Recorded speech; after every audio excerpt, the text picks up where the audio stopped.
started. I'm going to talk about JavaScript, quite a number of things. And we got about 2 hours on our hands. What I would like to do is, I'll probably talk for about 30 minutes, 40 minutes, 45 minutes, whatever. Yield a little bit time for you to work on a little lab. You need a laptop, but if you don't have a laptop, that's fine. We can move around and we can group ourselves with people and work on machines. Even if you have a laptop, I would encourage you to pair up with other people. That's a lot of fun to share. So we'll kind of move around and we'll figure things out as we go through. Think about this for a minute. If this was, let's say, 1996, and somebody came to you and they told you that in the middle of 2015, 2014, the language that everybody would be excited about is JavaScript, you'd have told the person you're crazy, right? Can you believe it that we actually will talk about JavaScript in 2030? And this is, how does it feel to think of JavaScript? I think JavaScript is like this villain in the movie. They kept killing him and he keeps coming back, right? That's how it feels. And it's a language that's taken really interesting turns. And who would have thought that this language would actually become a serious language people would be excited about? So it is a language. There are several things that are issues in JavaScript. Inconsistencies. How different browsers handle it, how different environments handle it. It's a language with a very poor name. Think of this for a minute. Would you do this to your kid? Name your kid after a guy who's popular in the neighborhood? How would the kid turn out to be if you did that, right? And yet, that's what happened to JavaScript. They looked around and said, hey, look, this language called Java is getting popular. Let's call it JavaScript. A random name, right? Poor JavaScript has been emotionally deprived ever since, right? And that's a name very poorly. Often, very misunderstood. A language that's been misunderstood in so many ways. Now, honestly, how did most of us learn JavaScript? By looking at JavaScript on the web, right? And most JavaScript on the web sucks. So we all learn from bad examples. And years ago, people would read bad examples and learn from bad examples, and they would code from these bad examples. That's changed, by the way. The good news, that's changed. Now people don't do that. Now they just copy and paste it, right? Which is even worse. So we all have learned from bad examples. And as a result, it's hard to come by good JavaScript. But what is really good about JavaScript? Well, it is a very powerful language. It's probably one of the most powerful languages you would come across. Most of us haven't really exploited the power this language offers. Very powerful. It is dynamic. In a way, it is a little bit too dynamic, you could say. It is weakly typed, that's one disadvantage. It is weak typing, garbage in, garbage out. There's no verification per se. But it is a very dynamic language, and we can make use of this dynamic behavior. And very flexible. It supports functional style of programming, and we will take a look at what that is. But it's not a purely functional language. In a lot of ways, people argue JavaScript is dysfunctional if you want to think about it as a language itself. But it's a functional style of programming. It is not functional programming language. What does that really mean? Well, a functional style of programming is where you can create higher order functions. You can, well, if you're used to programming in Java or C++ or C#, you know you can pass objects to functions. Well, in JavaScript, you can pass functions to functions. You can return functions to functions. You can create functions within functions. So this gives you the functional style of programming. This is available almost in every language today. C# has lambda expressions. C++ 11 has lambda expressions. Java 8 has lambda expressions. So almost every language worth its salt has this facility now. JavaScript has had it from day one. In a purely functional programming language, on the other hand, it will promote immutability. It will promote pure functions. JavaScript doesn't have any of those. In fact, JavaScript is very impure in a lot of ways. So it is functional style, but not functional programming in that regard. We'll talk about how that is a little bit later with some examples. But one of the really cool things about JavaScript is this so underutilized feature called prototypal inheritance. And we will talk about prototypal inheritance. We'll talk about how that works with some examples. I'm not going to flip any slides in front of you, right? Slides are kind of boring. We already stacked you a long set of slides. So we'll just start, we'll write code, we'll play with some examples, and then if you have some questions, we'll go back and change some things, and then work with it. If you're interested in downloading some of these code examples, you can download it from my website. The link is up here, agiledeveloper.com. I'll copy that towards the end also. Don't be in a rush to write it down. It's in the bottom as well. As I go through it, you can see it again. So, let's start with some ground rules. Before even going to the ground rules, how am I going to run my JavaScript?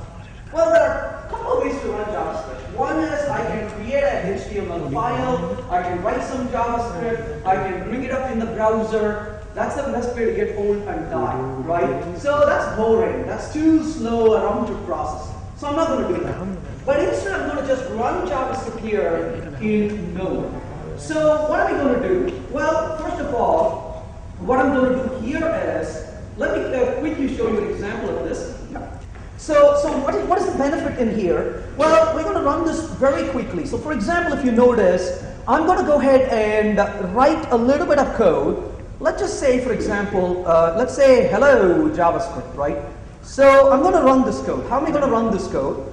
Well, if you look at the directory that I have here, all I have in this directory is this file called sample.js. If you look at what sample.js has, it's got that one line of code we just saw. That's all I have, right?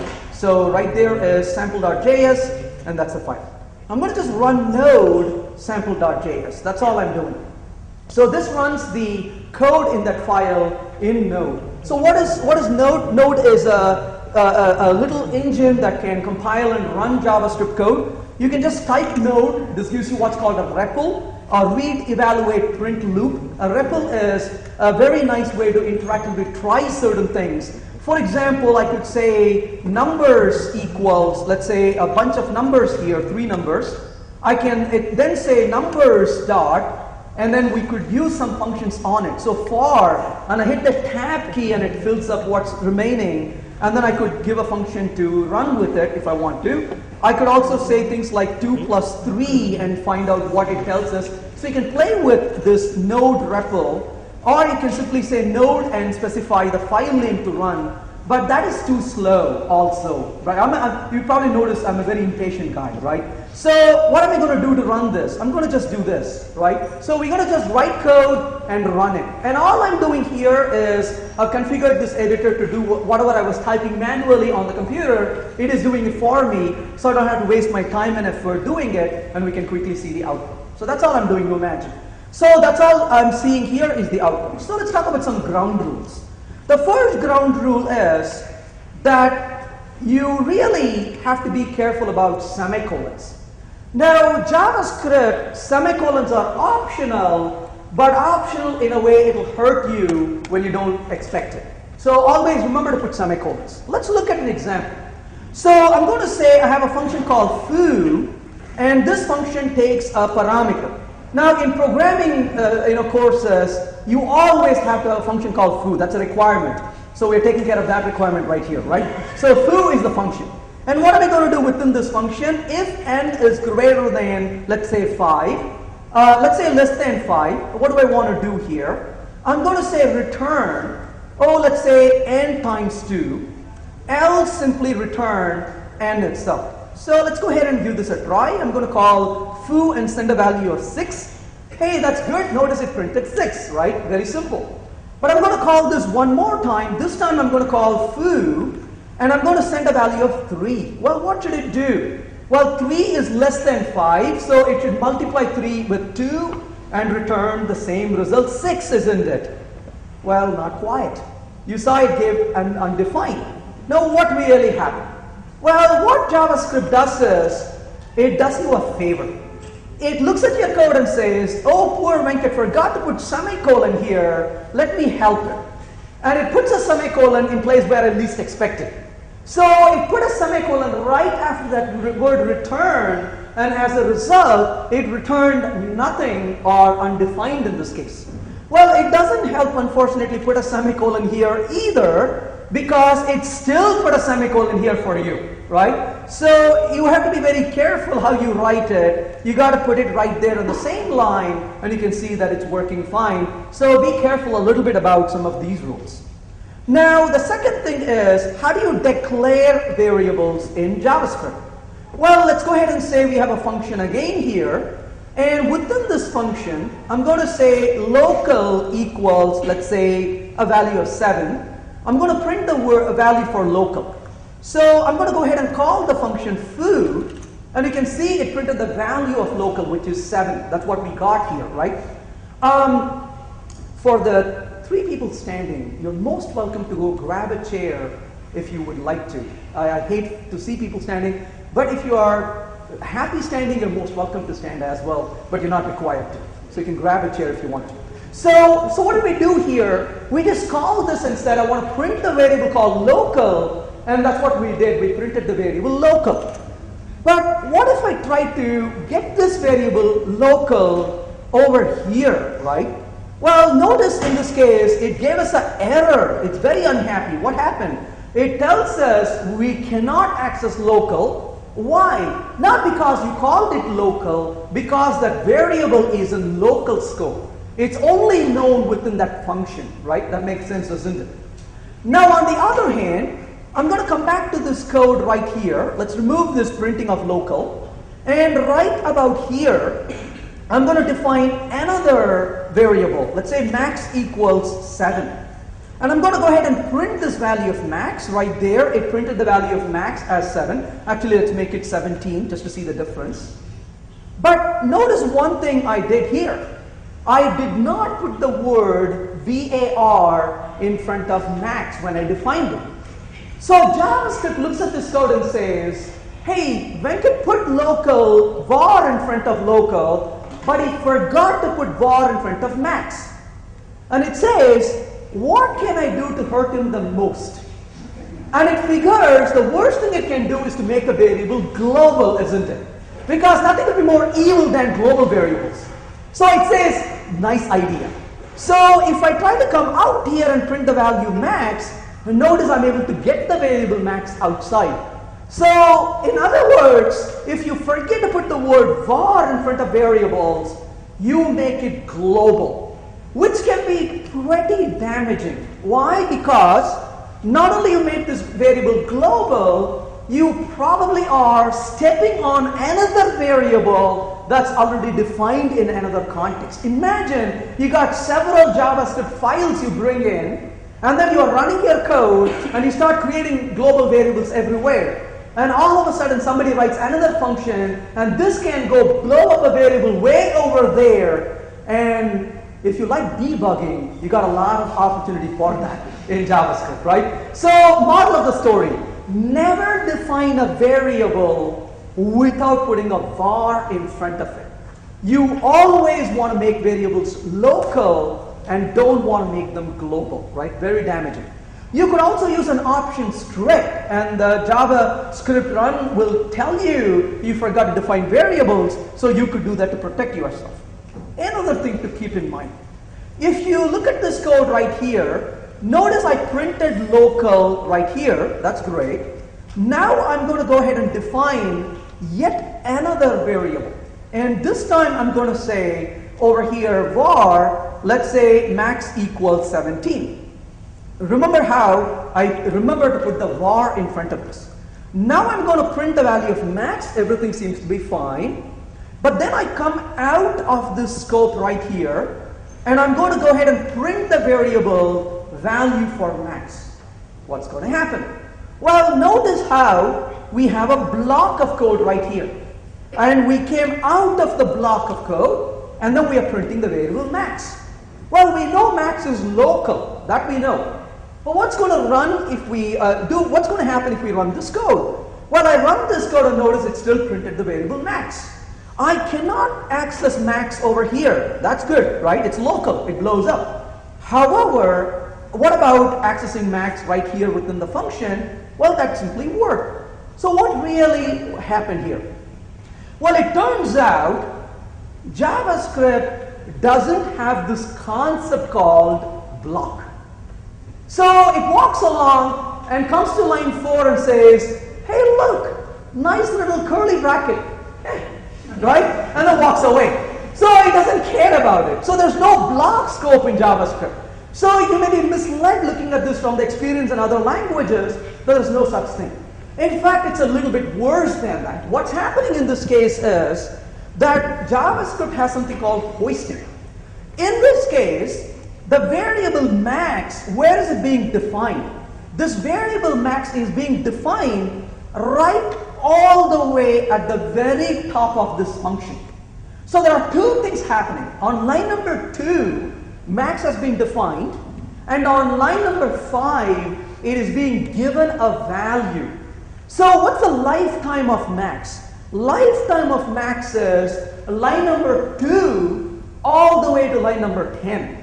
But you gave it a value on line number 5, but that's not the birth of this object. That's the naming ceremony of this object. It's been born for a while now, right? It's right up there on line number 2.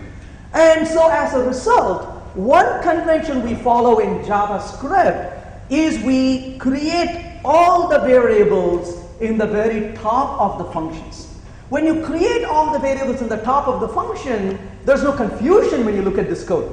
Now you may say, wait a minute. I remember people telling me that's the way the old guys programmed back in the days of C programming, right? And along the way, a little after C++, we started doing it differently.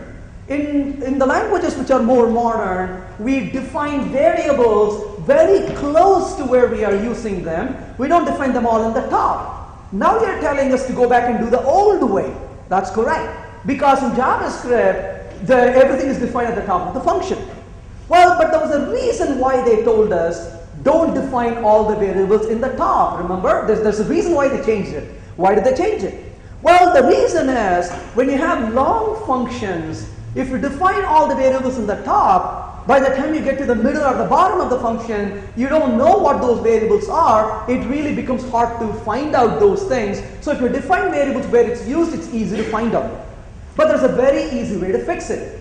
Don't write long functions, right? So JavaScript kind of promotes really good practice in a way, so you don't have to worry about that problem. So the moral of the story is define all the variables at the very top. Make sure you put var in front of variables. That is a much better way. So far so good? Well, how do you define functions? There are 2.5 ways to define functions. Now what are the 2.5 ways to define functions? One is the way that you see people do most of the time, which is something like this. Function foo.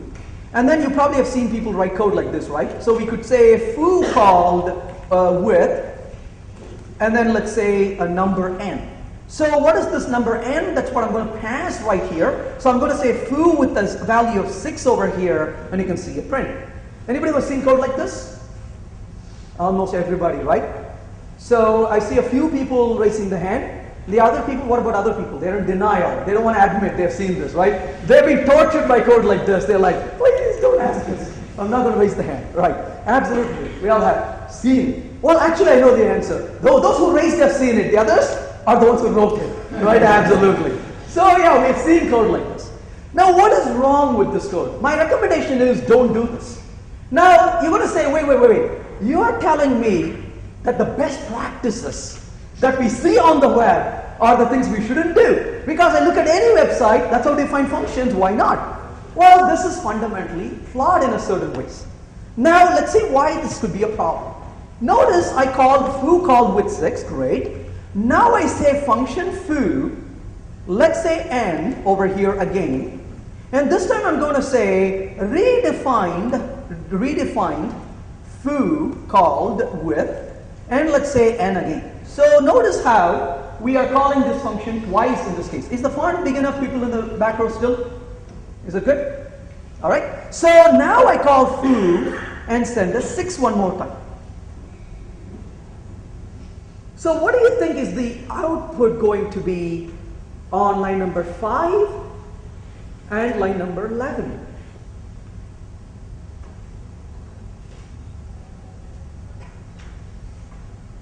Don't worry about being wrong. Remember I told you it's okay to be wrong. In fact, I am wrong most of the time, or my wife reminds me that, right? So it's okay. It's okay to be wrong. What do you think? All right, let me rephrase. What would you like to see? That you have to have an opinion, right? Nobody can tell you you're wrong about it. What would you like it to be? Foo call with 6, and then redefine foo call with 6, right? That's what you would like to see, but not today. Now notice what happened. It says redefine foo call with 6 both of the times. Now you may say, oh my goodness, that's kind of stupid, isn't it? No. Remember the word euphemism. Well, they call this hoisting. That sounds so much fun, right? What is hoisting? It's messed up. That's what it means. So what really happened here is they define a variable called foo. And the minute they define the variable called foo, how did you define this variable called foo? Well, as a side effect, as an accidental, incidental issue of defining a function. In other words, every time you define a function, you are defining a variable name with it when you give a name to it. So foo was defined right there, and it was bound to this function right here. But JavaScript kind of walks over, it does 2 passes, it comes over here and says, look what I found. I found this variable b, foo, being defined, and simply overwrites the other definition of foo. So once it finishes the passing, the next time it comes around, it says, I'm going to call foo. Well, which one is it? The one it overwrote this time, right? So that's the least, it is confusing when you see this code. So that's why I recommend not using this approach. I said there are 2.5 ways. That's one way, don't do that. A better way to do this would be to say over here, var foo equals function. Now I like this a lot better. The reason I like it is, A, this code is more predictable. When you look at this code, you know what's going on. That's one benefit. The second benefit of this approach is, when you look at this code, you are using a format which is very similar to the format that you would use to define anonymous functions. And for that reason, it is easier to use that consistency. Consistency is a good thing in software, right? Then we don't have to think about certain things. Our brain registers for a few things. It becomes easy to work with things. So we defined a foo right here. Now I say over here, foo equals, and we'll say function. After all, we are redefining this function. And notice this time, the output is exactly what we would like it to be. So what happened here? On line number 1, we defined a variable called foo. And JavaScript says, oh, I have created foo now. And it's a separate variable I created. Remember the word called program with intent. You clearly express your intention here. You didn't accidentally create foo. Instead you said, I've got a variable called foo. Oh, noted. Oh, by the way, I want that foo now to point to this function. All right, there you go. And then you came to line number 7 and you said, I want to change what I pointed to now at this instance. It says, okay, you're allowed to do that. I have the old value and now here's the new value. So when you run the code, it used the old value on line number 5 and gave it a new value on line 7, and then it comes back and lets you exercise that in the last line. So it's very deterministic, very predictable. So this is a better way to write the function. Now I did mention there's a 2.5 ways to write the function. What is the other halfway? Well, the other halfway is to give a name of the function right here, name fn. Well, what does that do? This gives a name of a function and assigns it to a variable. This is usually done for people who work in the department of redundancy. So it's better for the rest of us to avoid it, right? So don't use it. It is not very helpful. And some people will tell you that's needed for writing the recursive functions. That's a myth. That's not really true. So there's no really good reason to do that. So I would say avoid that. There's no reason to give a name for a variable. So that is the way that I would prefer to write the functions in JavaScript. So we looked at a way to define functions and using the traditional approach, but also using this better approach, and I mentioned prefer that. Now, let's talk about something else that's really interesting. Max equals function a comma b, and I'm going to say over here, if a is greater than b, return a, otherwise return b. So I'm going to call max over here, and I'm going to send it to this 1 and 2. That's a 2. Hey, that seems to be working. Call this again and say max and 3 and 1. Well, that seems to be working also. Let's try this one more time. So this time I'm going to say max of, let's say 2, 4, and 1. Wait. You are passing 3 parameters, but the original only required 2 parameters. People programming in Java, C++, C#, what will happen at this point? Compiler error, right? Compiler will call you names and will say, how dare you do this, right? And it will curse you and say, you're giving me 1 parameter more than I expected, right? So we take all this abuse from compilers every day, right? I mean, I would say programmers are the most resilient in this world. We get spit on every day by the compilers, and what do? We kind of do that and then start coding again, right? This is awesome. That's what we do for a living. Yes, but what's going to happen here? Well, I run the code. It did not complain. In fact, it ran, and it gave you a 4. Why? Because JavaScript treats you like a guest in its house. It doesn't say, don't put it there. Like, okay, what do I do? It just smiles at you, it's okay. And then quietly cleans it behind you, right? So it didn't complain to you. So JavaScript doesn't complain. It's good that it doesn't complain. That it's bad, you're not sure what it does anymore. Did it really work? Was it really smart to give me the value 4, which is the max? Well, don't have such faith.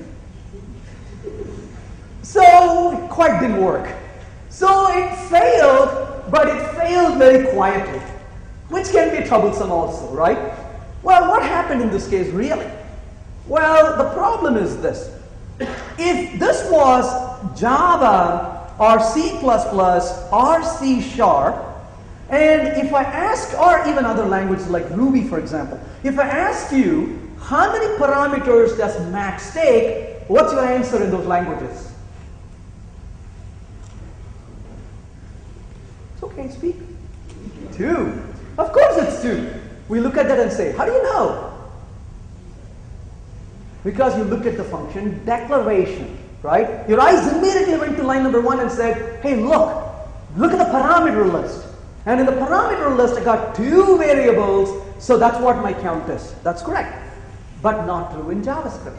So in JavaScript, let's ask the question, same question. JavaScript, how many parameters does the function max take? And the answer is only as many as you want to give it. So you decide, the power is with you. You decide how many parameters you want to send. So how do I do this? Well, I'm going to call max over here. How many parameters does max take? Well, guess what? It takes 2. It takes 2, right? Right there it takes 2 parameters. Why? Because you said so. Hey, how many parameters does max take over here? Well, max now takes over here 2, 4, and 1. Now it takes 3. So the caller decides the number of parameters in JavaScript, not the function declaration. It is very flexible. Or in other words, in C# or Java or C++, if you want to pass a variable number of parameters to a function, what do you have to do? You got to do something special, right? In the case of C#, you got to say params as a declaration. In the case of C++, you got to mark it var args and write a lot of code around it. In the case of Java, you got to use the ellipsis, right? Well, guess what? In JavaScript, every function all the time takes a variable number of parameters. What is special in those languages is normal in this language. Every function all the time takes a variable number of parameters. That is the normal life in JavaScript. So that is why you're able to send this. You say, okay, that begins to make sense, but what about that A and B that is sitting up there? How does that work? Well, here's the way to think about it, right? So we have Shamira here in front of us. I got his name now. And we have Janindu. So there are two people in the front row. Is that right? He's staring at me. He's like, how dare you say that? What about me, right? Oh, am I not visible to you? Well, sure, there are so many wonderful people here on the front desk over here, front row, but I so happen to just note the name of only two people now. That doesn't mean there are only two people, right? I only know the name of two people. Well, exactly the same thing happening here. I just gave two variable names, and those two variable names happen to be a symbolic name for the two parameters in the parameter list. But how many parameters are in the parameter list? Well, I don't know. Go ask the people who called it. So in other words, in the first example that you saw, which is on line number 8, A refers to 1 and B refers to 2. And in the second case, on the other hand, where you have the variables, the second parameter, A is 2 and B is 4, and 1 doesn't have a symbolic name attached to it. Right? That's all it means. Well, then the question is, how do I get to it? Well, in order to see how to get to it, let's remove this code for a second. And let's get back here and say output. And I'm going to say arguments dot length. So I'm just going to print arguments dot length. And notice now it says there are 2 arguments in the first call and there are 3 arguments in the second call.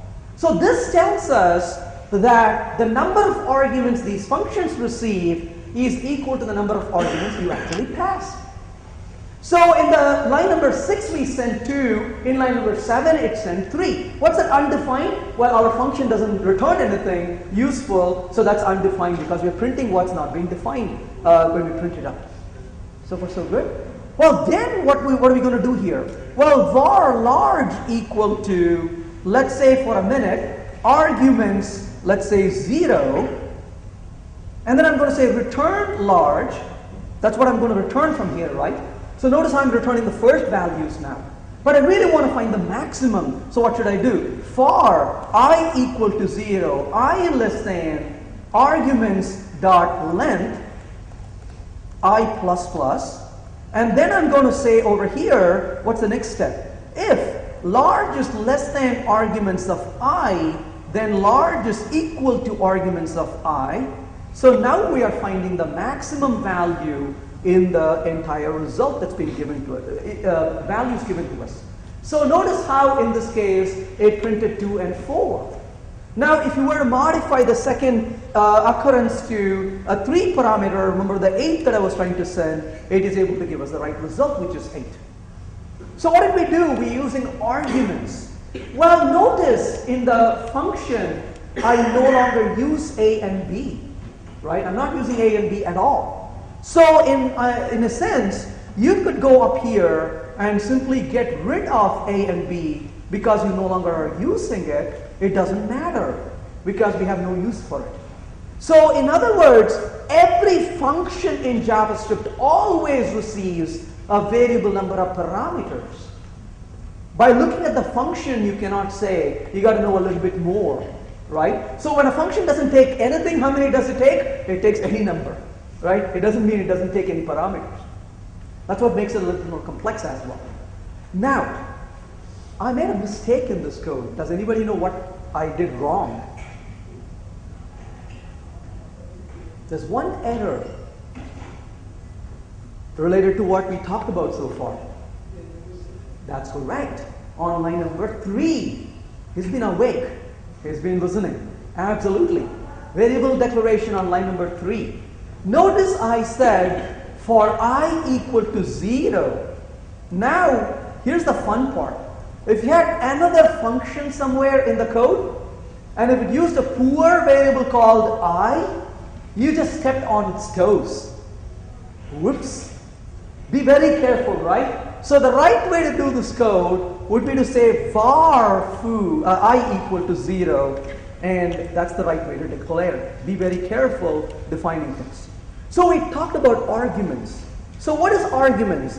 Arguments is a special variable in every function in JavaScript. That arguments special variable, if you want to call it a keyword, you can call it a keyword. But that variable arguments refers to the parameter list being given to this function, and you can navigate through it. Now in this code, as you can see, it is able to handle variable number of parameters, right? So if I say max over here with 3, 4, 5, let's say 1 and 2, notice it's able to handle it. Comma, let's say 9 or 8, it's able to handle it. But what if I call this with nothing? What's going to be the output?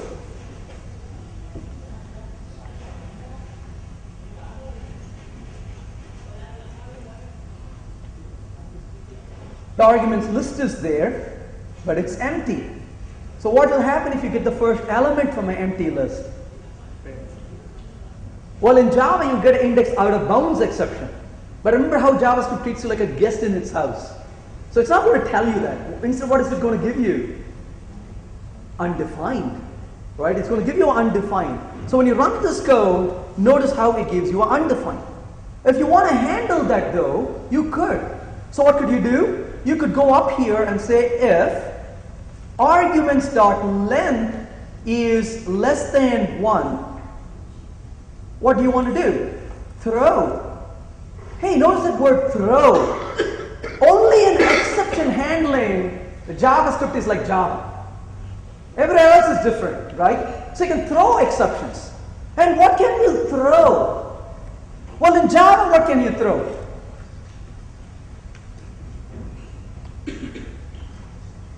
Only an object of exception, right? That's all you can throw. What can you throw in JavaScript? You can throw an object. You can throw a number. You can throw a string. You can throw anything you find. It's okay. That's okay. Somebody was angry there. You can throw anything you want to throw. It's like being in a bad marriage, right? It doesn't care. You just throw things because you're angry. You can do that in JavaScript. No restrictions what you can throw. So in this case, I'm going to throw, you gave nothing, we will come burn your village, right? Whatever message you want to throw, absolutely. So when you run this, of course, what's going to happen? Well, arguments.length, see I said large, it's just undefined. So large, garbage in, garbage out. So length, right? Sorry, length. So there we go.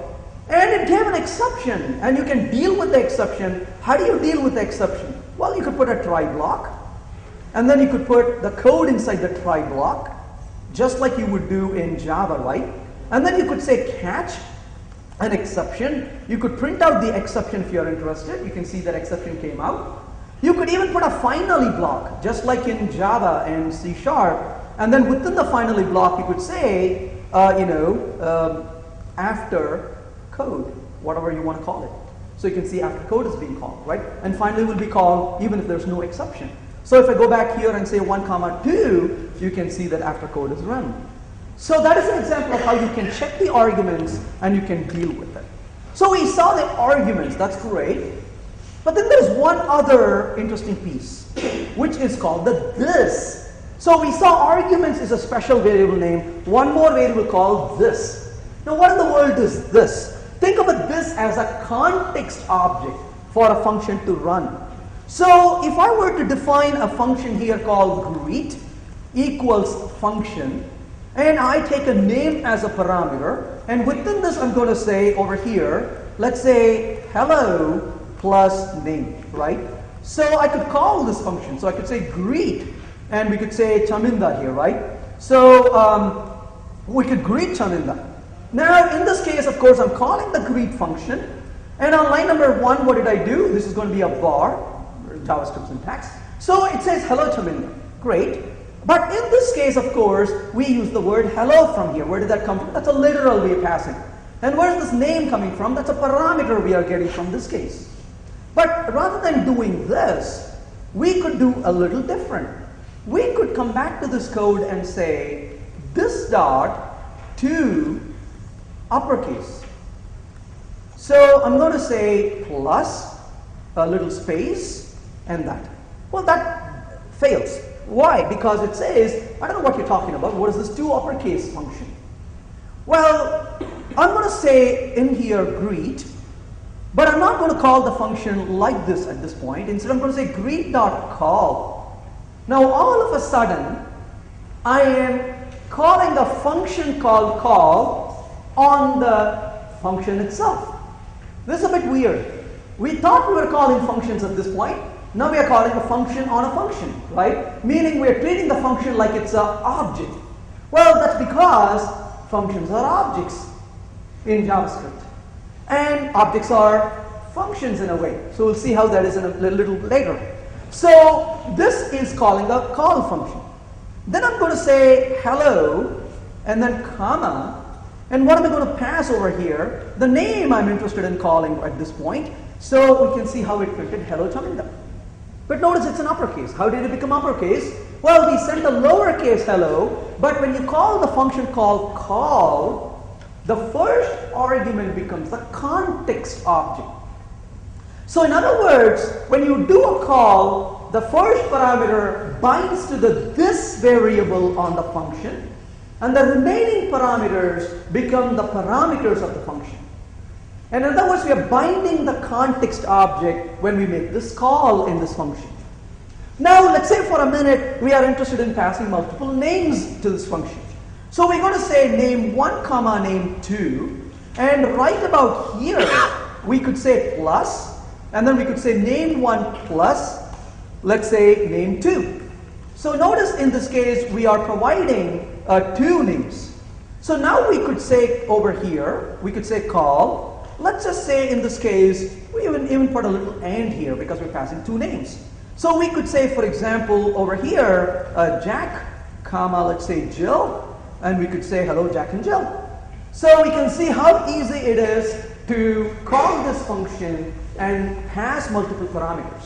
So if the function is supposed to get n parameters, you would pass n plus 1 parameter, where the first parameter is the context object and the remaining parameters are the real parameters. Of course, if you don't use this, the first parameter will get ignored and the remaining parameters are the parameters that get used automatically. So this gives a context object. Now, why would you use something like this? Well, later on when we start building classes, we can see how we can benefit from this in terms of the context object. But there is one small problem on our hand. The problem is you probably have something like names equals, and you have Jack and you may have Jill on your hand. Where are these going to come from? Well, the chances are these are coming from your query string, for example, in a web application, right? So what do you normally get? You get a collection on your hand already. And how silly it is to get a collection only to tear it apart and get one element at a time. That's boring to code. That's redundant code, isn't it? So if I want to use a call method right now, I would have to write a silly code like this. I would have to say something along the lines of something like greet dot call, and then I would say hello, and then I would say, you know, names square bracket 0 comma names square bracket 1, and we could write code like this, right? But that's kind of silly. We got to write that code to tear apart a collection that already we have. But rather than doing that, fortunately what we could do is we could simply say greet.apply. And apply method takes first this parameter, and the second one is a collection itself. We don't have to waste our time and effort tearing apart the collection. So what's the difference? A call takes n parameters, whereas apply takes a collection of parameters as the second argument. Right? So we can simply take a collection and pass it down using the apply method, and that becomes a lot easier to work with. Now, you can go a step further with this. You could also use a command called bind. And bind will bind a particular object to your context object. If you're using things like jQuery, they do this a lot under the hood. In fact, most of the libraries like jQuery is written so we don't have to do all of this. right? This is all hiding the details so we don't have to be messing with these things. But the problem is this. I come across a lot of programmers who use jQuery and they tell me, I know what this does, but I don't know why it does this, right? And I ask them, why doesn't this code work when you want it to work? And they say, I don't know, I got this from the web. And have you looked under the layer and see what jQuery does? And they say, no, I cannot understand anything if I look under that. And that's a disaster, right? That's dangerous. One of the rules of programming is we should always know one level below the level of abstraction we work in. As a programmer in JavaScript, you cannot use JavaScript saying, but I don't know what JavaScript is, but I'm going to program in it, right? This is like you invite a plumber into the house and he walks in with a little, a wrench and he says, I know somebody gave this to me, I'm still trying to figure out how this works. You're not going to be comfortable leaving this guy at work, right? So we should know our tools. Languages are tools we use. So we have to dig in and say, and this is where curiosity comes in, right? And when you look at something and you say, how does that work? And the next thing to do is dig in a little bit and say, I want to know how that works. And so this is the beauty today, right? When I was a child as in a young programmer, this is funny to have children at home. Because the other day, my little boy, I was taking him to the store, and he asked, what's a typewriter? And I got excited, and I said, oh, you know what a typewriter is? Daddy wrote his thesis on a typewriter. It's a machine. You insert a paper, you type on it. And then he listens very patiently. And when I'm finished with all this excitement, he said, and why would you do that? Why would you use a printer? And I kind of realized, oh boy, he doesn't have a clue what a typewriter is. And I left him at the store, ran home, so I could hide all my floppy disks. Imagine what would happen if he finds those out, right? And that is kind of the life we live in. Things change so rapidly, right? We don't see what's there. Well, today, I was at a friend's house, and he's got a beautiful 4-year-old daughter. And she was, having fun, playing stuff, and then suddenly she said something very authentic. And her mom said, sweetie, are you sure about it? And in a very straight face, she said, I'm very sure, Mommy, because I Googled for it. I just melted hearing that, right? And this is a 4-year-old kid. Of course it's got to be good because I Googled for it. Well, back when I was a child, I had to go to the library, uphill both ways, right? And to request for interlibrary loan, you have to wait for books to arrive a few weeks later. Today, everything is in our fingertips, right? We don't even have to go anywhere. We could have these laptops, we could be having our mobile devices, we could look for it. We got an information overflow in front of us. So, this is the funny part of the world. This is where the nature, the God has created answers around us. And they want us to only have the questions. Isn't that weird? We don't have to have answers anymore. All you want is the questions. If you have the questions, there's answers around you. So the question is, what question do you have, right? And that is what the curiosity really is about. What do you have as a question? Because answer is abundant around you. The only thing that is missing is the question you have. So it's a beautiful world where you get to pick the question and the answer is provided already. That's like playing the game of Jeopardy all over, right? So that is the beauty we live in. So when you look at something like this, you say, hey, I got a question here. How does this work? And then you got answers, of course, right? But asking that question is the most important. That's the fun part. So we see how that works, and the apply method really says, I'm going to send a collection of parameters to you and use it. So we just looked at the apply method and we used it. Let's go to a higher order functions. What is a higher order function? A higher order function is where a function can take other functions as parameters. Let's look at a couple of different examples of this. So let's say for a minute, I got numbers on my hand, equals, let's say 1, 2, 3, a bunch of numbers, and I want to print these values. How would I print it?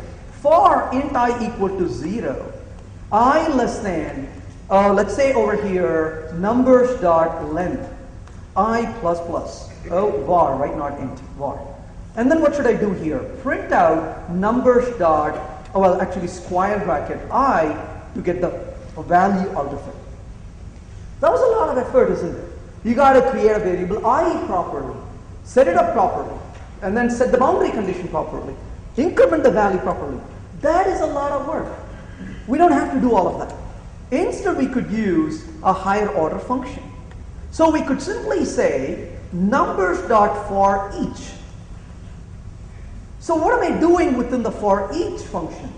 Well, the forEach function, where is that coming from? Well, I'm going to go to node, var numbers, right? Numbers equals 1, 2, 3. And I can simply say numbers dot for each. So you can see the function. I was just checking to make sure I got the right syntax here. That's an uppercase E. So now that I have this, what do? This expects a function as a parameter. Normally we pass an object to function. Here we are passing a function itself. And what does this function do? This function says, given a number, we'll call it value, I'm going to just print out the value that you give me. So this is a higher order function. So for each is a function. We call the for each function on numbers, but what did we do? We passed it a function itself. And we said, hey, you do the iteration, you do the looping. I'm not going to waste my time doing this. Right? This is like you get into a taxi and say, take me to this place. And then you spend your time reading a book or staring out the window and enjoying nature, what have you, right? And you're not worried about the details of which direction to go, what street to take. I don't have, any capability to drive around in most places. But I can spend my time giving an instruction. Take me to this place, please. And assuming you have a good driver who's going to do that, you can spend your time just focusing on what you're going to do when you get there. And so you said, my job is to say what to do when you get there. And what is that? Print that value, each of those values when you iterate. So you put the iteration on autopilot. And then you said, go loop through, and as you go through each of the elements, simply print the values for each of those, and that's all I'm going to do. That's all we did, right? So this is a higher order function. It is a functional style. What are we doing here? It is declarative. What is declarative? In an imperative style of programming, there are two smells in imperative style. One smell of imperative style is mutability. You mutate a variable over and over and over. Look at line number 3. You constantly modified the variable I. That's mutability. Other smell of imperative programming is you not only tell what to do, but you tell how to do it. In driving, we call them backseat drivers. You know those people, right? They sit next to you and they tell you go somewhere and they keep telling you, oh, don't go this lane. Go left, go right. Don't go fast, don't go slow. What do you do with backseat drivers? No violence, no, right? So that's like backseat driver, right? You're controlling the iteration every step of the way. You're saying, iterate, be quiet after you said iterate. We said, no, get the value I to 0, increment it now, check if the value is this. It's like, that's noise. In the bottom one, it is declarative. Hey, take me over there, please. I'm done. I'm going to read a book or do something else more productive. And I have the trust in the driver, and the driver takes me where I need to go. And if the reason they cannot, I expect the driver to interrupt and ask, excuse me, there's a problem here, can we go, this other route, whatever, right? That's their problem. So you put it on autopilot, and you said, go, do this for me. It's declarative. You say what you want to do. You're not focusing on how to do it. Well, who decides how to do it? The underlying library does. The for each is your driver. You say, hey, for each, you take the responsibility. And I'll tell you what to do on each element, which is line number 8, right? That's what you're doing here. So that is the functional style here. Now you can do more with this. For example, let's say I want only to print values which are greater than 3. What can I do? Well, remember I mentioned to you that I don't want mutability. I don't want to mutate stuff. I don't want to be doing low-level stuff. So I want to print only values greater than 3. Well, one way to do that would be to go back to this code and say if value is greater than 3, then print it. Did it work? Yes, it did. But notice how we came back to low-level details one more time. Instead, we could do this a little differently one more time. So rather than doing this, what can we do? Comment that out and go back here and say numbers dot. But this time, let's get back here, and I'm going to say dot, and notice there's another function called filter. All I'm doing is I'm hitting a tab, and it's telling me what's available, right? So if you don't put anything at all, you just put numbers dot, and you hit the tab, it lists everything available for you. So you can kind of take a look at what all is available, and you can poke around. And so this time, what am I doing? I'm simply saying here, I want you to filter. Hey, what is filter? Filter is going to cherry pick only things you are interested in asking for and discard everything else. So in this case, filter, and what does that do? Function, and this is going to take a value, and what am I going to do here? Return value is greater than 3. So what did I do just now? And then I say dot, and then I say for each, and then function value, and I'm going to simply say over here return, or rather print out the value itself that I'm interested in printing. Now what did we just do in this case? What we did was we first applied a filter operation. And we said, given these collection of things, the function you sent to filter returns a Boolean true or false. If it gave a true, it keeps the value. If it gave a false, it discards it. So in this case, we return a value greater than 3. Apologies for the color here. That's greater than right there. So what does it do? It says, I'm going to keep values greater than 3 and simply ignore other values. So we saw how that could be done. Okay, but what if I want to total all these values and not just print them? We are just sitting there, looping through one value at a time, getting the value and adding it. That's a lot of low-level stuff to code. Well, we don't have to do that. Notice the result was 21. Instead, we will simply say over here, output, and what am I going to output at this point? Numbers.reduce function, given an A and B, return A plus B as the result from here. So notice we got the same result now. But we used a function called reduce. And what does the reduce function do? The reduce function takes the collection, applies the function we provided on the A and B being the first two values. So A is 1 and B is 2. What's the result? It's a 3, isn't it? Calls again. This time A is 3, the result of the previous call, and B is the next element. 3 plus 3 is 6. Calls again, A is 6, and B is the next element 4. 6 plus 4 is 10. So it groups these pairs of values where the A is the result from the previous call and B is the next element. So it keeps tallying these, it's accumulating the values. But reduce doesn't have a clue what it's doing. Reduce simply says, I'll work with these combination of values. You could use reduce to total. You could use reduce to find a product. You could use reduce to find the maximum value, the minimum value, whatever you want to do, depending on how you control that function, right? You decide what that function really means to you. So that is an example of writing a functional style of code.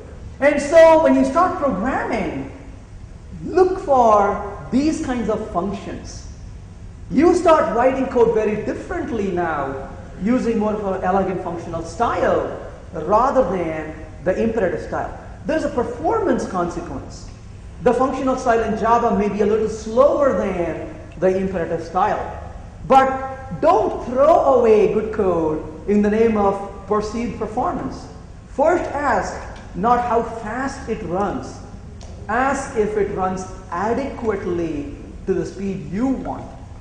There's no point in asking for a Ferrari and drive on the streets of Colombo when you have traffic, right? Use this. Sometimes the bicycle is the fastest to get around, or run if you want to, right? So we have to ask, how fast can it go? Sometimes you can go really fast, not by getting the fastest machine, but being more efficient, right? So we have to apply some of those contexts.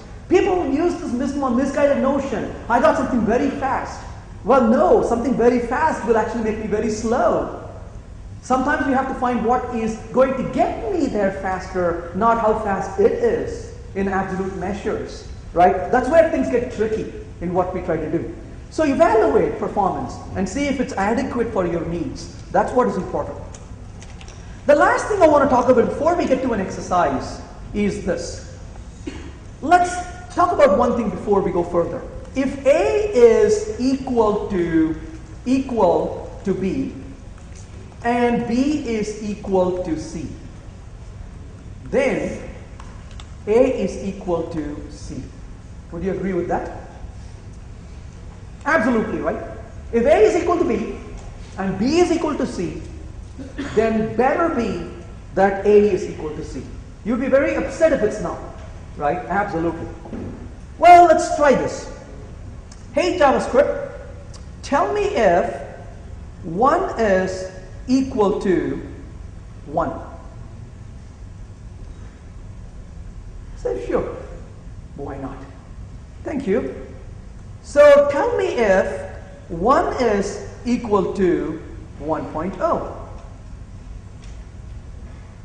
Right? So let's reverse this a little bit. So let's put this as a 1 and let's put this as a 1 here. And tell me if 1 is equal to 1.0. It says, sure. Why not? Well, we just agreed that 1 is equal to 1.0. No. So what's happening here? The two equals in JavaScript is also known as bad idea. Most JavaScript on the web will use two equals. And we should avoid two equals as much as we can. Why? Because two equals performs casting and conversions while performing the check. A better way to do this is to use three equals. Now you can tell your colleagues you're really cool because you use three equals and not two, right? So what does three equals mean? So notice I made all of these three equals and consistently all of them are false. Why? Because of course a string 1.0 is not equal to a number 1.0. Of course a number 1.0 is not equal to a string 1.0. And of course a string 1 is not equal to string 1.0. So that's being consistent. So for most part use three equals and not two equal. Similarly for not equals to, don't use exclamation equal, instead use exclamation equal equal. And that says it's really not equal to. And keep that in mind when you perform comparison, use three equals or, like I said, use exclamation equal equal, use that notation rather than using the equal, not exclamation equal itself. So, that is where I'm going to stop for a little break. What I would like for you to do is to try this example, and I'm going to make this font a little bit bigger so it's easier for you to see.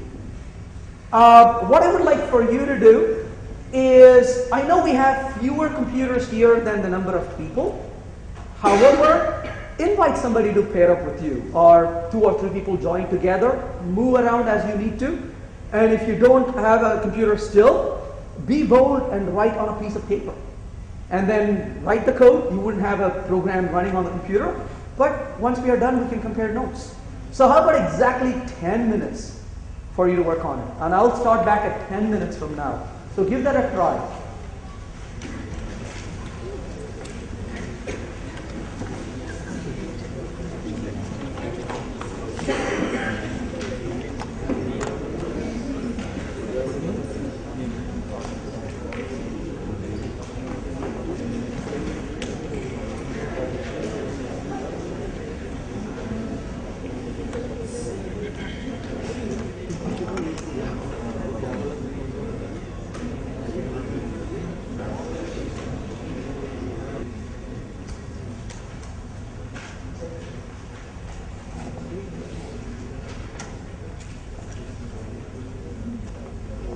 Simply say, for example, prices dot, we could use a filter And the filter function is going to take price, and it's going to say return price is greater than, what did it say, 25, right?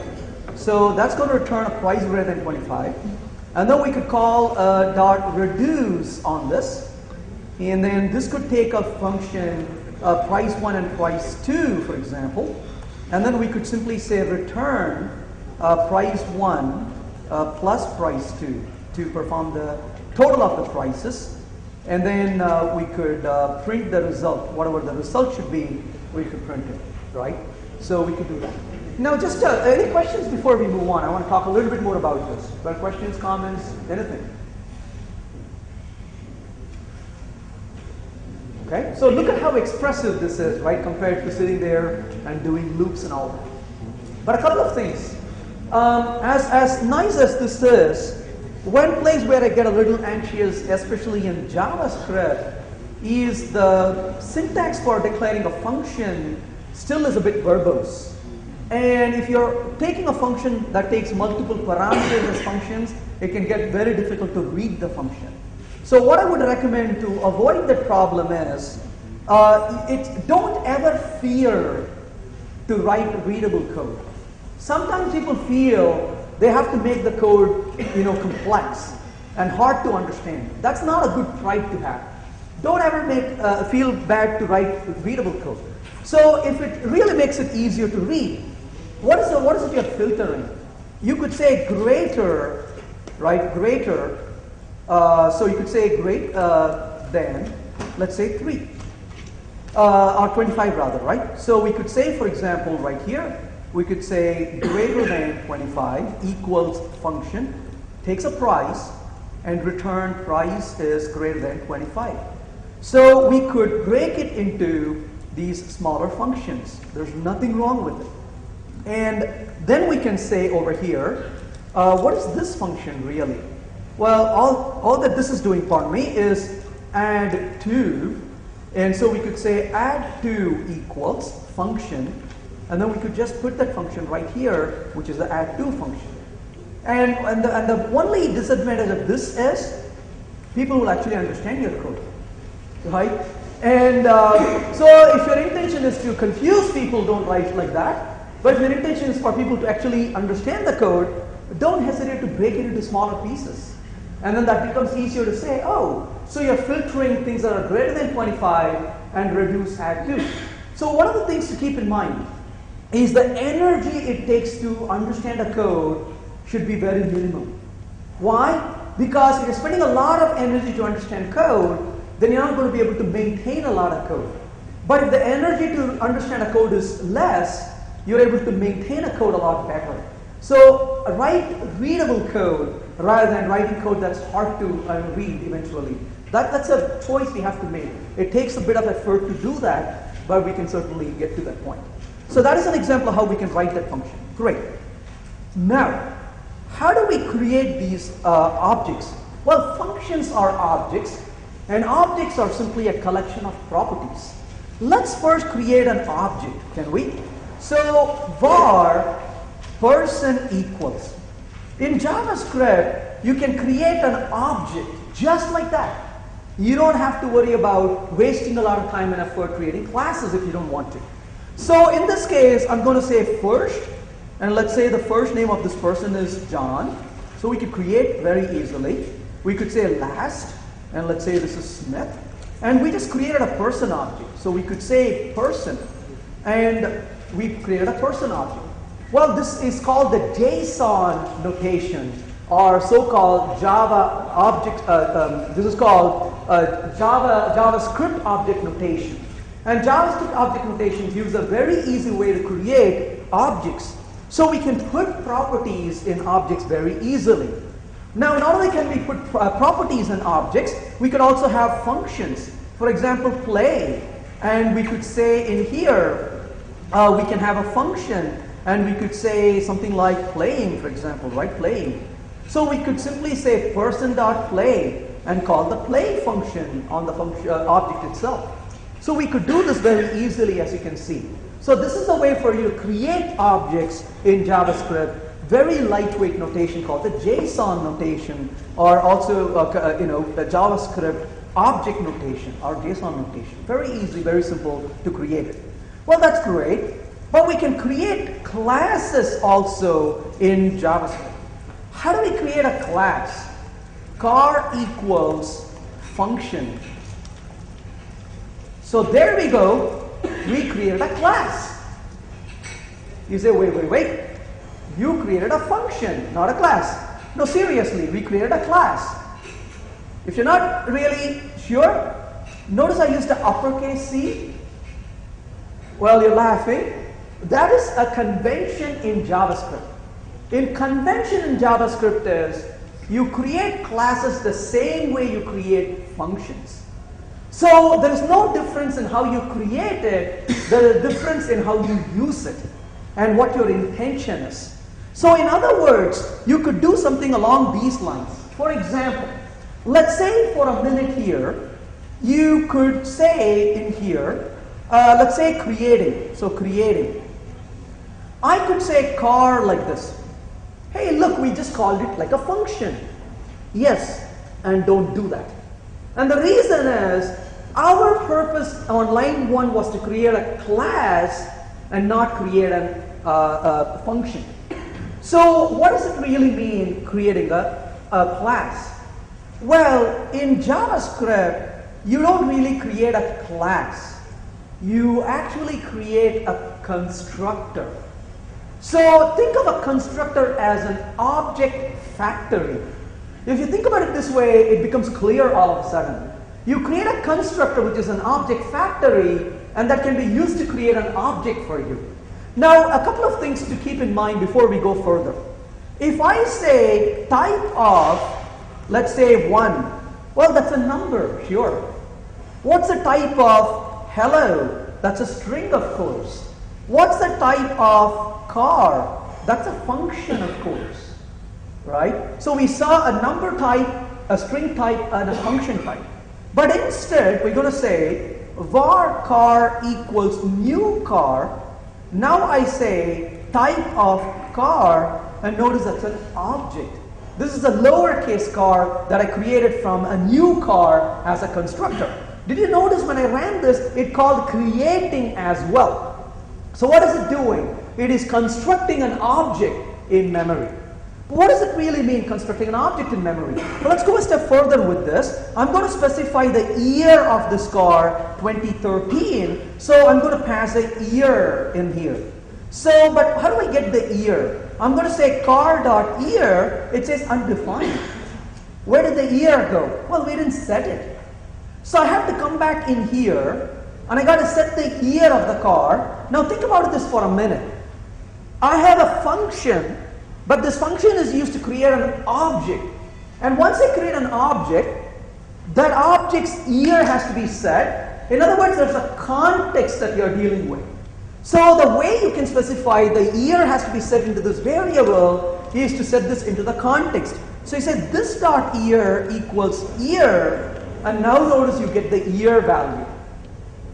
So we have to understand what this word's new car really means.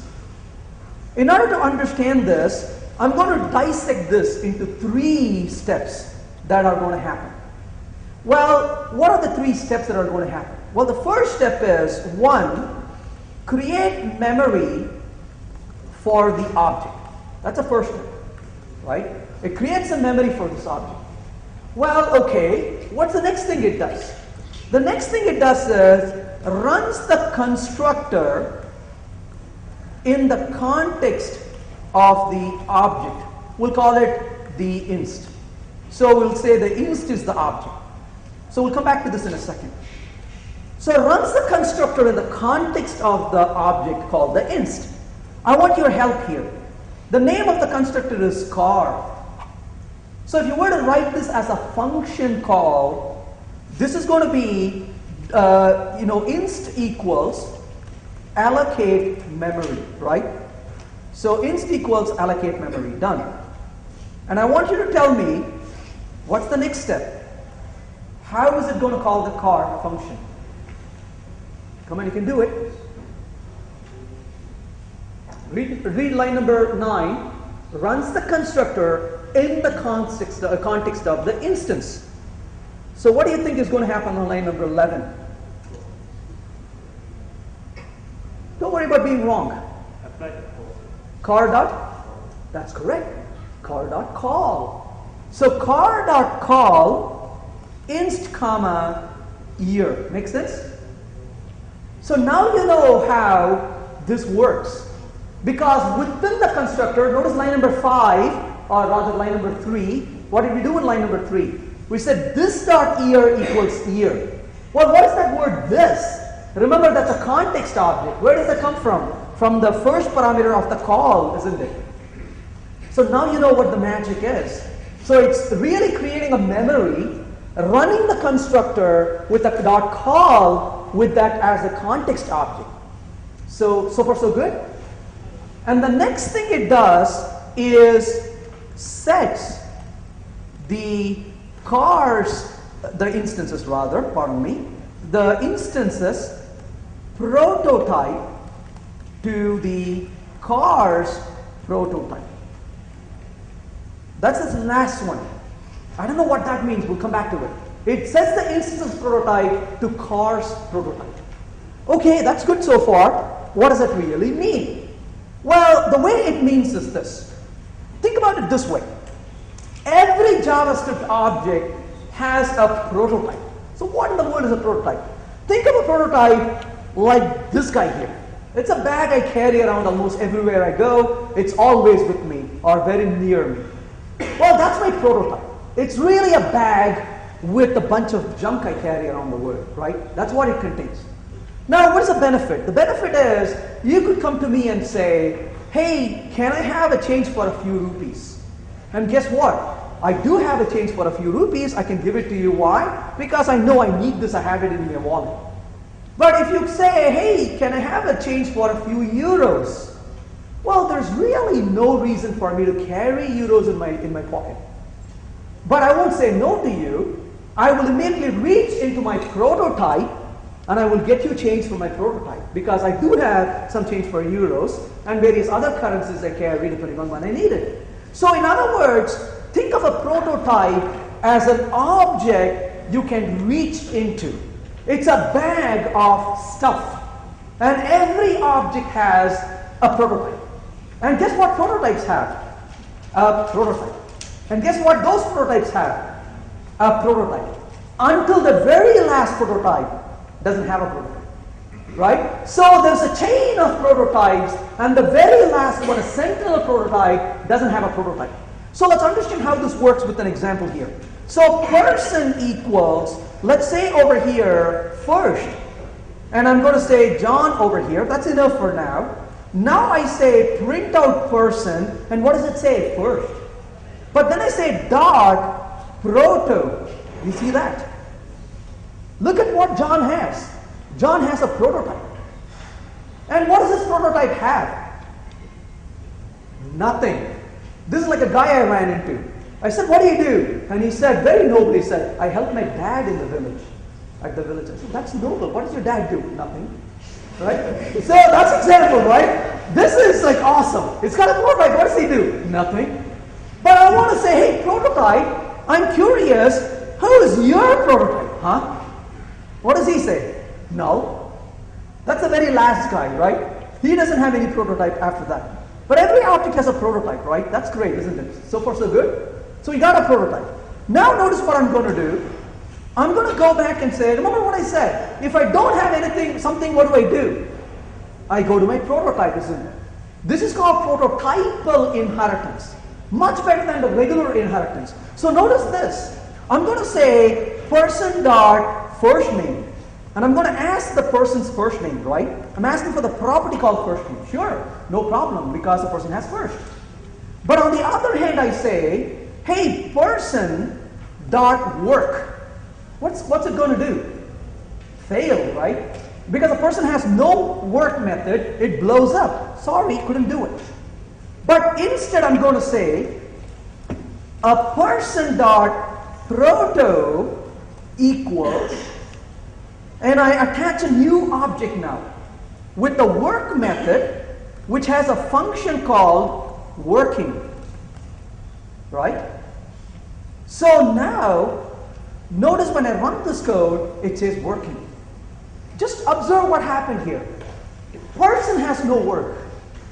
We went to the person, attached a prototype to the person, and said, hey, you person, you are going to point to a prototype. What is a prototype? It's a JSON object which only contains a work method, right? And now we went to person and said work. What does it do? It went to the person all the way on the top and said, hey person, I want to call you work. And the person says, work? I don't have that with me. I don't have that function. But hang on a second. Let me check with my prototype. And guess what? The prototype says, yeah, I do have a work method. Great. I'm going to send it to you. So notice how it automatically does a dispatching. Much like inheritance in Java and C# and C++, with one difference though. Inheritance in Java, C# and C++ are static. The minute you inherit, you cannot change it. The base class is fixed. Whereas here, notice what I'm going to do. I come back to the person, the same exact person, person.proto equals, what am I doing? I am changing the prototype of the person, not the person, but the prototype of the person, right? And I said function, and what does this do? Have fun working, not just work. So now I say person.work, and all of a sudden it's a different implementation. And how much change we made to the person? We didn't touch the person. We only changed the person's prototype, right? In fact, we could have gone a level below. We could have gone to the person's prototype and set a prototype of the person, 2 levels below, and the person wouldn't even know this. What does the person say? I don't know what work is, I'm going to send to this guy. And he says, I'm going to send it to that guy. So it can be dispatching. So you can modify, it feels like you're modifying your inheritance. This is what is prototypal inheritance. And this is a very powerful concept in JavaScript, right? Gives you a really good amount of power on your hand. Well, that's great, but how do we make use of any of these? Well, let's look at an example here. Car equals function. Okay, remember one thing. When an object is created, I said 3 steps. Remember the 3 steps. Memory is allocated. The constructor is called with the object as a context. And the prototype of the object is set to the prototype of the class, of the function, right? The prototype of the car is going to be set to the function car's prototype. Remember one thing, once this is done, what is the relationship between the object and the function after the object is created? There's no relationship. It floats away, right? They're not connected anymore. So keep that in mind. So notice now, I'm going to say over here, this dot year equals year. So we set the year value. So I say car equals new car 2013, great. Then I say print over here car dot year. So that's printing it. But then I'm going to say over here, see if this makes sense. Car dot drive equals function distance. And I'm going to say driving. Watch this for a second. Now I say car.drive 10. It fails. It says, I don't know what you're talking about. I don't know what a drive function is. What's wrong? Where did I put the drive function? On the car function. What does the car object say? I don't know what drive is. How is it that it doesn't know what a drive is in that case? Why? What's wrong? It's not on the prototype. It's not on the instance. You go to the car and say, do you know what drive is? No, but let me check with my prototype. What's the prototype of the car? It's a prototype of the car function. There's no connection between the car function once the instance is created. So notice what I'm going to do now. I'm not changing anything else in the code. I'm just going to go up here and say dot prototype dot drive. I added the function to the car's prototype. And he says, oh, cool, I can do that. Why? Because the car instance's prototype is the prototype of the car function. right? That's what it's connected to. So whatever is in the prototype, he's able to get to it. So far, so good. Now here comes a small problem. Let's say for a minute that I'm going to go ahead and add a drive method in the car's prototype. And what am I going to do here? I'm going to say this dot miles plus equals to the distance. I'm adding it to the distance in here, right? Okay, that's great so far. I'm going to set the miles property. But where is the miles property coming from?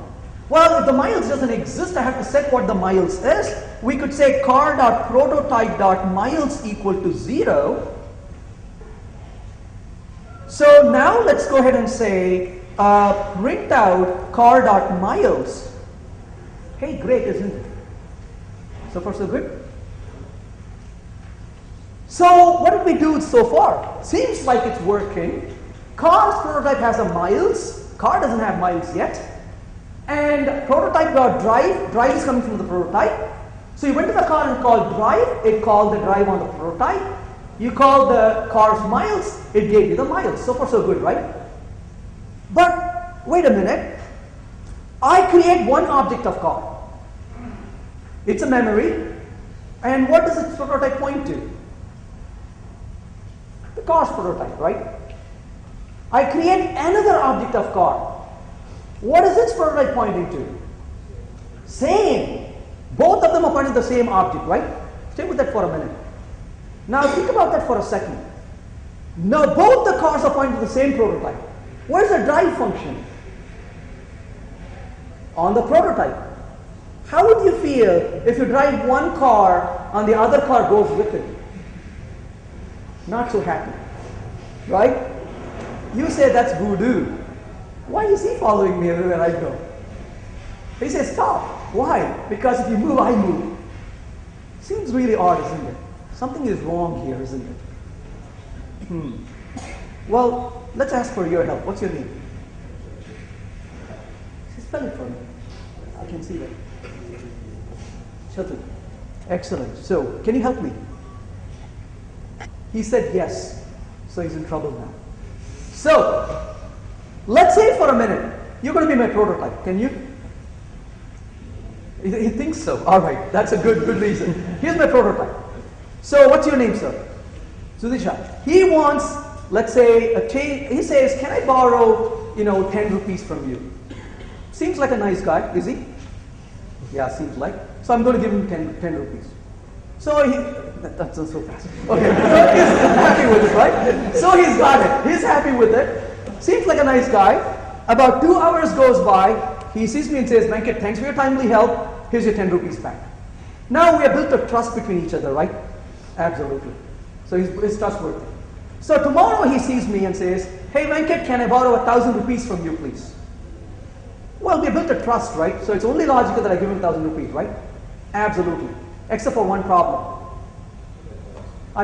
He's like really anticipating this, right? I don't have 1,000 with me. What should I do? Go to the prototype. Could I have it, please? He gives it to me. So far, so good. And I give it to him. About a few hours goes by, and he says, here's your money back. What should I do with this 1,000? Come on, be great. Keep it. Absolutely. Anybody has a problem with it? Right? Not him. Does it make sense? What did I just do? I took the money from him and gave it to him. But when I get back, what am I doing? Keeping it. If you understand that, you understood how JavaScript works. Gets are deep. Sets are shallow. Let me repeat that. Gets are deep. Sets are shallow. When I don't have something and you want to get it, I'll go deeper. I'll go to my prototype and say, excuse me, can I have it? I don't have it. My prototype says, if he has it, gives it to me. Otherwise, what does he do? He goes to his prototype. Gets are deeper. But sets are shallow. When you try to set something, the first object receives it. Now let's get back to the example. There are two cars. They both point to the same prototype. Where's the miles? In the prototype, right? You say, give me the miles, please. I don't have it. Get it from the prototype. Increase the value of miles. Set it. Where are you going to set it? On the car, not on the prototype. Make sense? Very, very magical trick, isn't it? Very, very smart way of reusing objects. Let's see if that's true. So notice right here, I create car 1 here, and I create car 2 equals new car, let's say 2014, 2 different cars. Car 1.drive and car 1.miles. Oh, by the way, before we do any of these, let's first ask for the miles values. So I'm going to say print out car 1.miles. Notice it's 0. Print out car 2.miles. Notice that's 0 too. Then I say car 1.drive, and then I ask for the car 1's miles. It's 10. Now I say car 2.miles. It is still 0. How so? Because sets are shallow, right? Where is the set happening? Well, the set is happening on line number 7. Read this as get the value of miles. So that is the same as this dot miles equals this dot miles plus distance, right? Where is this coming from? From the prototype, the first time. Where is it being set into? On the shallow, on the object, right? The next time you read it, where is it coming from?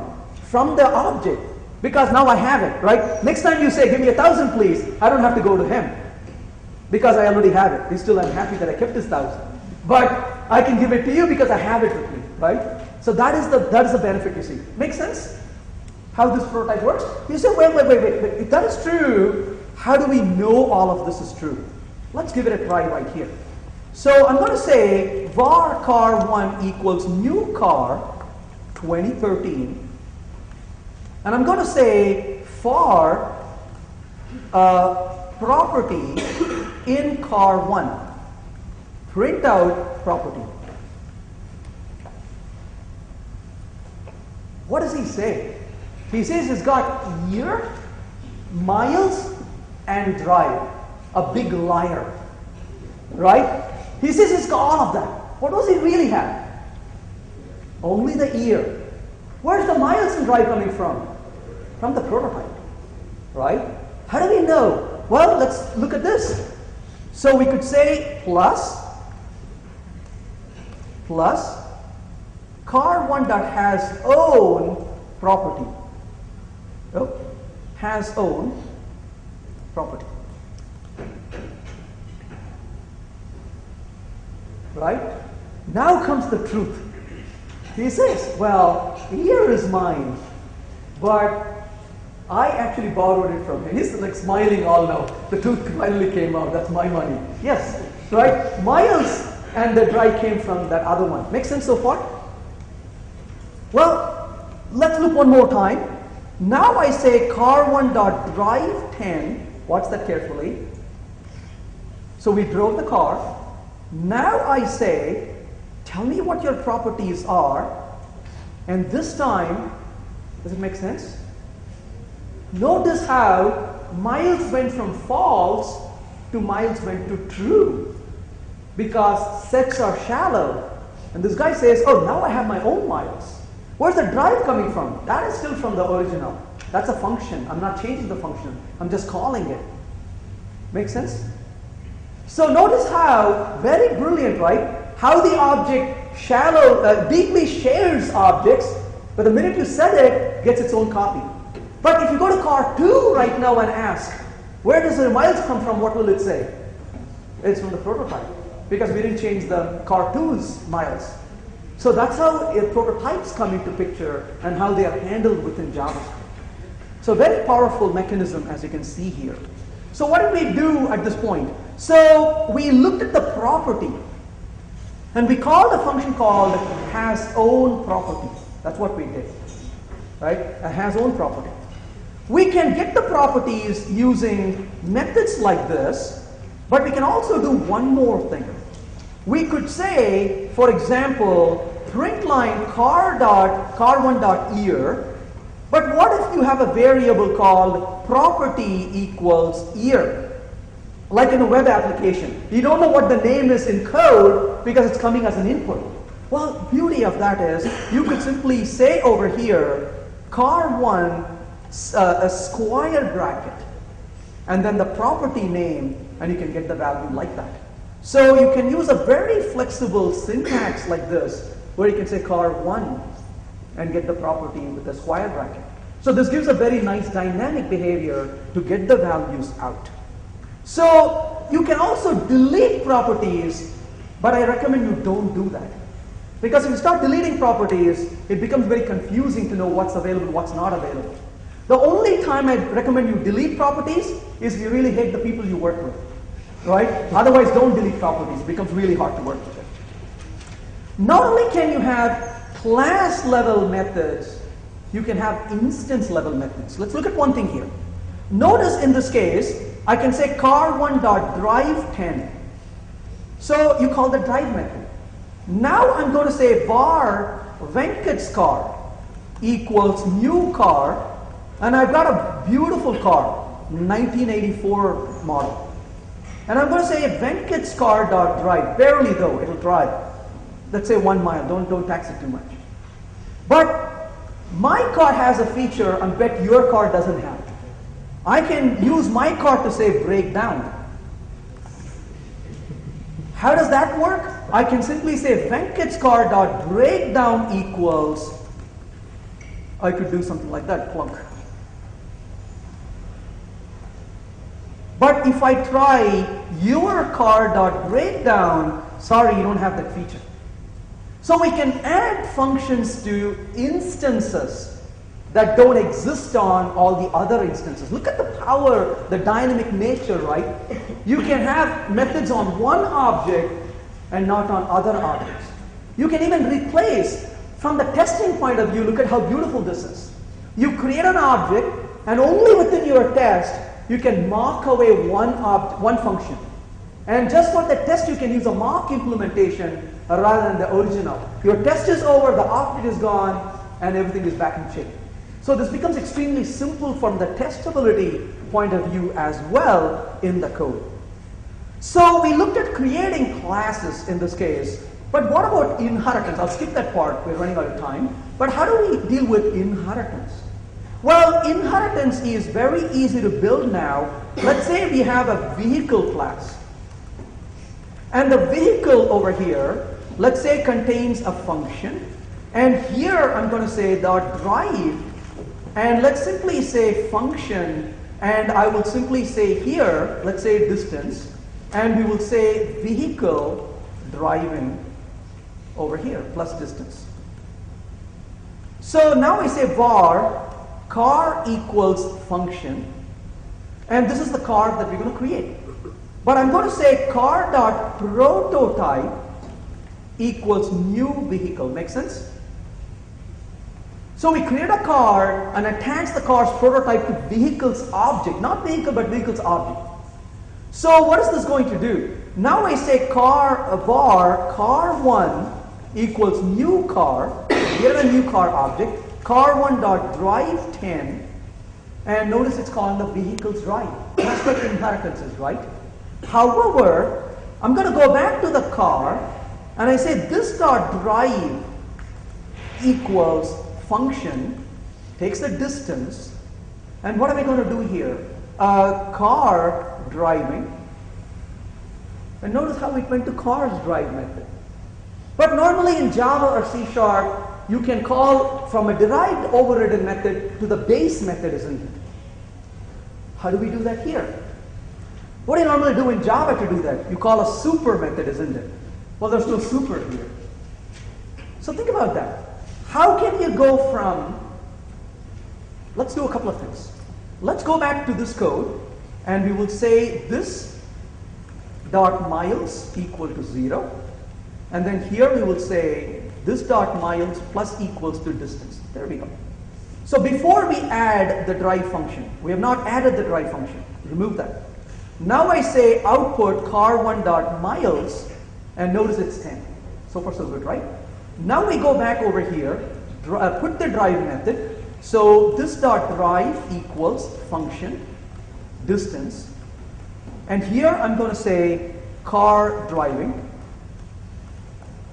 Run the code. Miles is no longer 10. You got to fix that. But the question is, how do I call the base classes? First step, what should I go for? Prototype, that's correct. So let's find out how to get to the prototype. Output this dot proto. Make sense? Great. So tell me what this is about. This dot proto dot, what should I call? Drive, right? What should I pass to it? Distance. Run the code. What did it do? It called drive function. It says 10 on it, but there is still one problem. Did it change the 10 for the car properly? Did it set at this proper place? Let's try this one more time. Var car2 equals new car. So we create another car object, right? So we created two objects of car. Now we say here car2 dot miles, print the car's miles, car2 dot miles.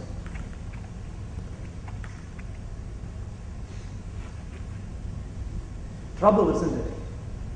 What did I do wrong? I ended up modifying the miles in the prototype, which is wrong, plain wrong. So what should I do on line 12 to fix it?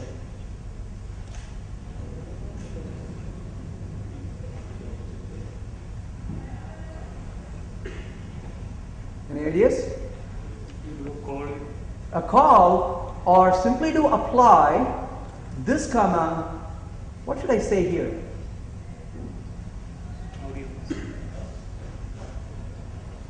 What should it be?